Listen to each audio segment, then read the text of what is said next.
ಎಲ್ಲರಿಗೂ ನಮಸ್ಕಾರ. ದೃಢ ಕೋಚಿಂಗ್ ಕ್ಲಾಸಸ್ ರಾಂಪುರ ಯೂಟ್ಯೂಬ್ ಚಾನಲ್ಗೆ ತಮ್ಮೆಲ್ಲರಿಗೂ ಸ್ವಾಗತ. ಈ ದಿನ ನಾವು ರಾಜಿ ಆದರ್ಶ ಶಾಲೆಯ ಕನ್ನಡ ವಿಷಯಕ್ಕೆ ಸಂಬಂಧಪಟ್ಟಂಥ ಸಂಭಾವನೆಯ ಪ್ರಶ್ನೆಗಳ ಬಗ್ಗೆ ಚರ್ಚಿಸ್ತಾ ಹೋಗೋಣ. ನೋಡಿ ಮಕ್ಕಳೇ, ಮೊದಲನೇ ಪ್ರಶ್ನೆ,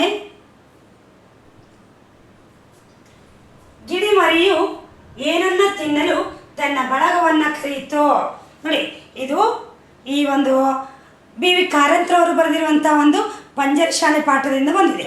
ಹಾಗಾದರೆ ಗಿಳಿಮರಿಯು ಏನನ್ನು ತಿನ್ನಲು ತನ್ನ ಬಳಗವನ್ನು ಕರೆಯಿತು? ಮೊದಲನೇ ಆಯ್ಕೆ ಜೋಳ, ಎರಡನೇ ಆಯ್ಕೆ ಮಧುಫಲ, ಮೂರನೇ ಆಯ್ಕೆ ರಾಗಿ, ನಾಲ್ಕನೇ ಆಯ್ಕೆ ಕಡಲೆ. ಹಾಗಾದರೆ ಮಕ್ಕಳು ನಿಮಗಾಗಲೇ ಗೊತ್ತಿದೆ, ಸರಿಯಾದ ಉತ್ತರ ಮಧುಫಲ. ಓಕೆ, ನೆಕ್ಸ್ಟ್ ಪ್ರಶ್ನೆ, ಖಗ ಪದದ ಅರ್ಥ. ಓಕೆ ಮಕ್ಕಳೇ, ಖಗ ಪದದ ಅರ್ಥವನ್ನು ಕೇಳಿದರೆ ನರಿ, ನಾಯಿ, ಗಿಳಿ, ಪಕ್ಷಿ. ಓಕೆ, ಖಗ ಅಂದರೆ ಇಲ್ಲಿ ಸರಿಯಾದಂಥ ಉತ್ತರ ಆಪ್ಷನ್ ಡಿ, ಪಕ್ಷಿ ಸರಿಯಾದಂಥ ಒಂದು ಉತ್ತರ.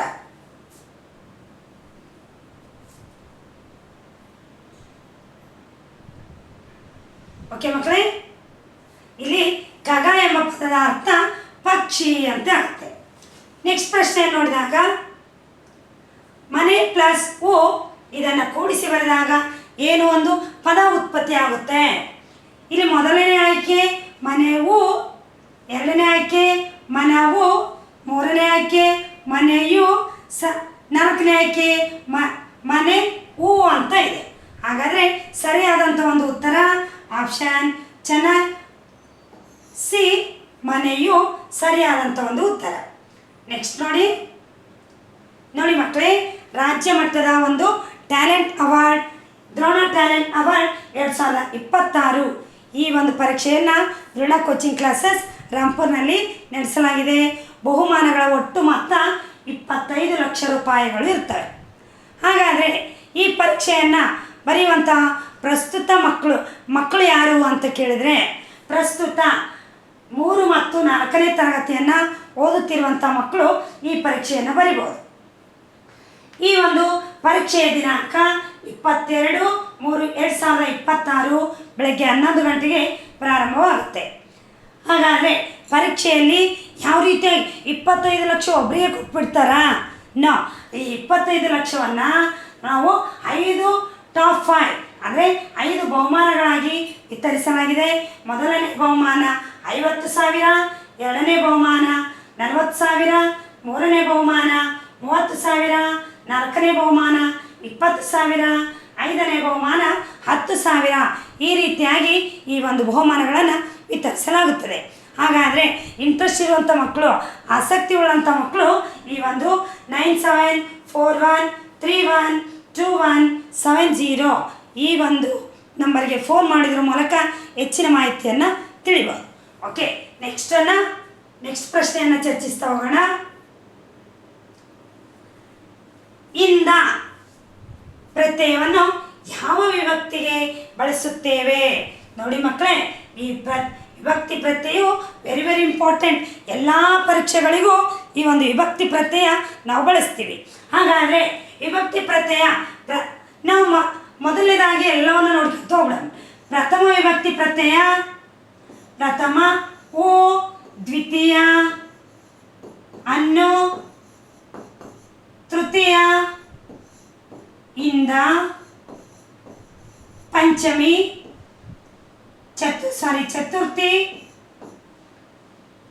ಚತುರ್ಥಿ ಗೆ, ಹೀಗೆ ಕೆ 3 ಪದಗಳು ಬರ್ತವೆ. 3 ಪಂಚಮಿ ದೆಸೆಯಿಂದ,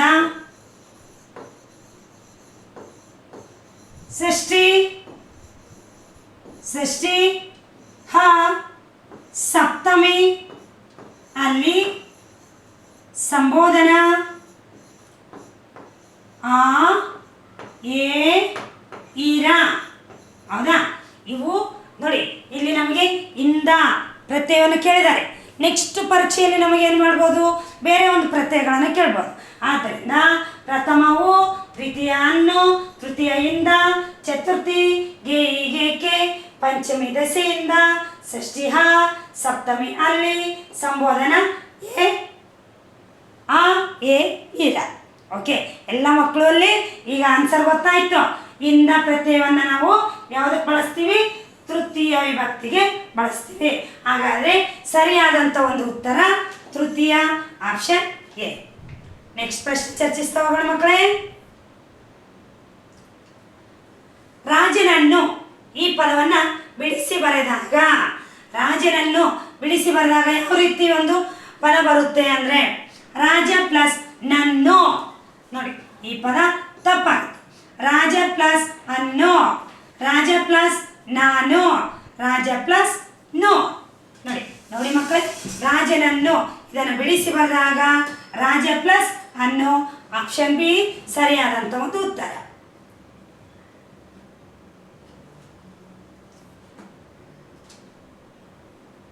ನೆಕ್ಸ್ಟ್ ಪ್ರಶ್ನೆ ನೋಡಿ, ನಿರುದ್ಯೋಗಿ ಪದದ ವಿರುದ್ಧ ಪದ. ನಿರುದ್ಯೋಗಿ ಪದದ ವಿರುದ್ಧ ಪದ ಕೇಳಿದ್ದಾರೆ. ಇಲ್ಲಿ ಅವಿದ್ಯಾವಂತ, ಅನಿರುದ್ಯೋಗಿ, ಉದ್ಯೋಗಿ, ಅದ್ಯೋಗಿ. ಹೌದಾ? ನಿರುದ್ಯೋಗಿಗೆ ವಿರುದ್ಧಾರ್ಥಕ ಪದ ಉದ್ಯೋಗಿ, ಸರಿಯಾದಂಥ ಒಂದು ಉತ್ತರ. ನೆಕ್ಸ್ಟ್ ಕ್ವಶನ್ ನೋಡಿ ಮಕ್ಕಳೇ, Drona coaching classes Rampur YouTube channel, ಇಲ್ಲಿ ಈ ಒಂದು ಸಂಸ್ಥೆಯಲ್ಲಿ ಸಮ್ಮರ್ ವೆಕೇಷನ್ ಅನ್ನು ಮಾಡಲಾಗಿದೆ. ಅಂದರೆ ಬೇಸಿಗೆ ತರಬೇತಿಯನ್ನು ನಡೆಸಲಾಗುತ್ತದೆ.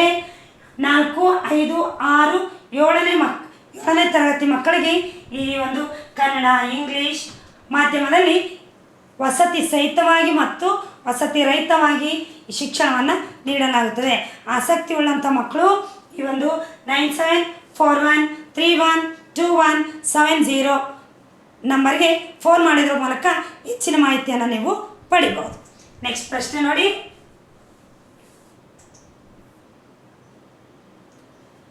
ನೆಕ್ಸ್ಟ್ 7ನೇ ಪ್ರಶ್ನೆ, ಹೊಸಬರು ಎಂದರೆ ಡ್ಯಾಶ್.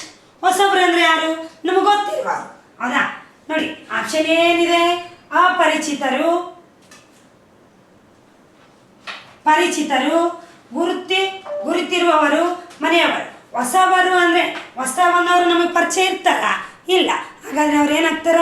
ಅಪರಿಚಿತರು ಆಗ್ತಾರೆ. ಸರಿಯಾದಂಥ ಉತ್ತರ ಅಪರಿಚಿತರು, ಆಪ್ಷನ್ ಎ. ನೆಕ್ಸ್ಟ್ ಪ್ರಶ್ನೆ,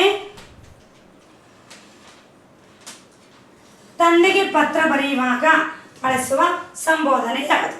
ನೋಡಿ, ಪ್ರತಿ ಪರೀಕ್ಷೆಯಲ್ಲೂ ನಾವು ಈ ಸಂಬೋಧನೆಗಳನ್ನು ಕಾಣ್ತೀವಿ. ಹಾಗಾದರೆ ಎಲ್ಲ ಸಂಬೋಧನೆಗಳನ್ನು ನೋಡ್ತಾ ಹೋದಾಗ ತಂದೆಗೆ ತೀರ್ಥರೂಪ, ತಂದೆಗೆ ತೀರ್ಥರೂಪ ಎಂಬ ಒಂದು ಸಂಬೋಧನೆ ಬಳಸ್ತೀವಿ. ತಾಯಿಗೆ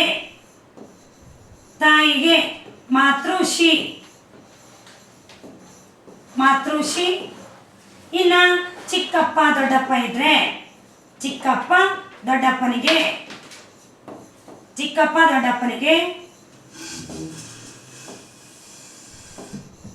ನೋಡಿ, ಚಿಕ್ಕಪ್ಪ ದೊಡ್ಡಪ್ಪ ತಂದೆಗೆ ಸಮಾನ, ಆದ್ದರಿಂದ ತೀರ್ಥರೂಪ ಸಮಾನ.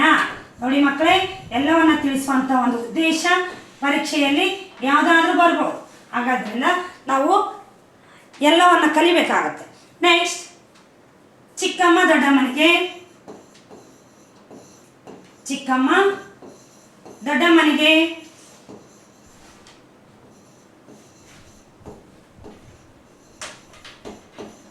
ಮಾತೃಶ್ರೀ ಸಮಾನ,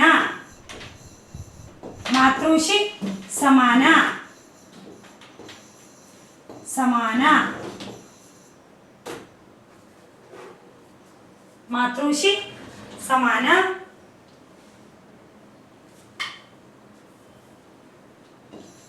ಅದೇ ತರ ಗುರುಗಳಿಗೆ ನಾವೇನು ಸಂಬೋಧನೆ ಬಳಸ್ತೀವಿ?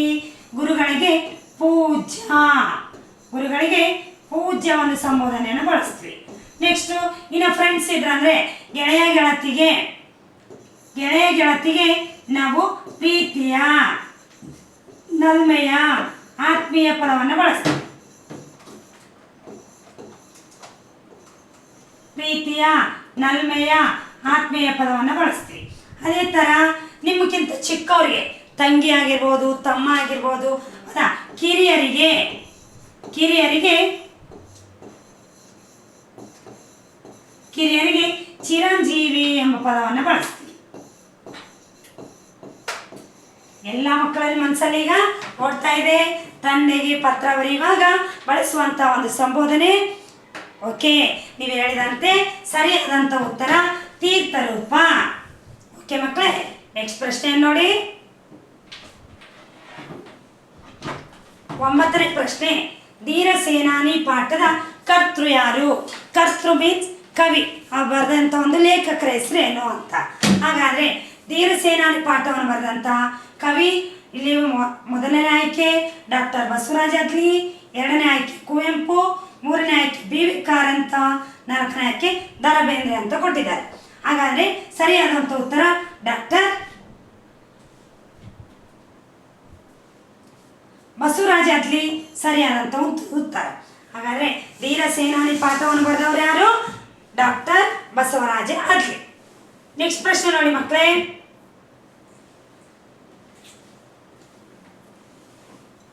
ಕರ್ನಾಟಕದಾದ್ಯಂತ ಒಂದು ಪ್ರಸಿದ್ಧವಾಗಿರುವಂಥ ದ್ರೋಣ ಕೋಚಿಂಗ್ ಕ್ಲಾಸಸ್ಸಲ್ಲಿ ಆನ್ಲೈನ್ ಕ್ಲಾಸ್ಗಳನ್ನು ಮಾಡಲಾಗುತ್ತದೆ. ಹಾಗಾದರೆ ಸಮ್ಮರ್ ವೆಕೇಷನಲ್ಲಿ, ಹಾಗಾದರೆ ಬೇಸಿಗೆ ತರಬೇತಿಯಲ್ಲಿ ನಿಮಗೆ ಆಫ್ಲೈನ್ ಇಲ್ಲದೆ ಆನ್ಲೈನ್ ಕ್ಲಾಸ್ಗಳನ್ನು ಸಹ ನೀವು ಪಡಿಬೋದು. ಆದ್ದರಿಂದ 4, 5, 6 ಮತ್ತು 7ನೇ ತರಗತಿ ಮಕ್ಕಳಿಗೆ ಕನ್ನಡ, ಮ್ಯಾಥ್ಸ್, ಇಂಗ್ಲೀಷ್ ಒಂದು ಪಾಠಗಳನ್ನು ಆನ್ಲೈನ್ ಮೂಲಕ ಹೇಳಿಕೊಡಲಾಗುತ್ತದೆ. ಆಸಕ್ತಿ ಇರುವಂಥ ಮಕ್ಕಳು ಈ ಒಂದು 9741312170 ಈ ನಂಬರ್ಗೆ ಫೋನ್ ಮಾಡೋದ್ರ ಮೂಲಕ ಹೆಚ್ಚಿನ ಮಾಹಿತಿಯನ್ನು ಪಡೀರಿ ಅಂತ ಕೇಳ್ಕೊಳ್ತೀನಿ. ನೆಕ್ಸ್ಟ್ ಪ್ರಶ್ನೆ ನೋಡಿ.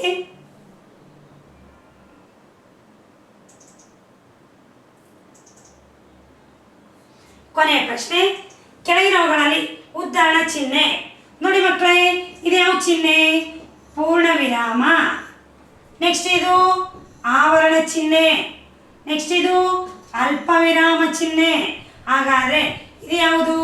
ಉದ್ಧರಣ ಚಿಹ್ನೆ. ಓಕೆ, ಹಾಗಾದರೆ ಕೆಳಗಿನವುಗಳಲ್ಲಿ ಉದ್ಧರಣ ಚಿಹ್ನೆ ಯಾವುದು? ಎಸ್, ಆಪ್ಷನ್ ಡಿ ಸರಿಯಾದಂಥ ಉತ್ತರ ಉದ್ಧರಣ ಚಿಹ್ನೆ.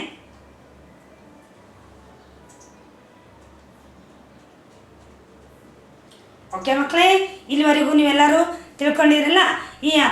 ಈ ಸಂಭಾವನೆ ಪ್ರಶ್ನೆಗಳನ್ನು ಇದೇ ಥರನಾಗಿ ಪ್ರತಿ ವಿಡಿಯೋಗಳನ್ನು ನೋಡ್ತಾ ಹೋದಂತೆ ನಿಮ್ಮ ಒಂದು ಕನ್ನಡ ಪರೀಕ್ಷೆಯಲ್ಲಿ ಅತಿ ಹೆಚ್ಚು ಅಂಕಗಳನ್ನು ಪಡಿಬೋದು ಅಂತ ಆಶಿಸ್ತಾ ತಮ್ಮೆಲ್ಲರಿಗೂ ಧನ್ಯವಾದಗಳು. ನಮಸ್ತೆ.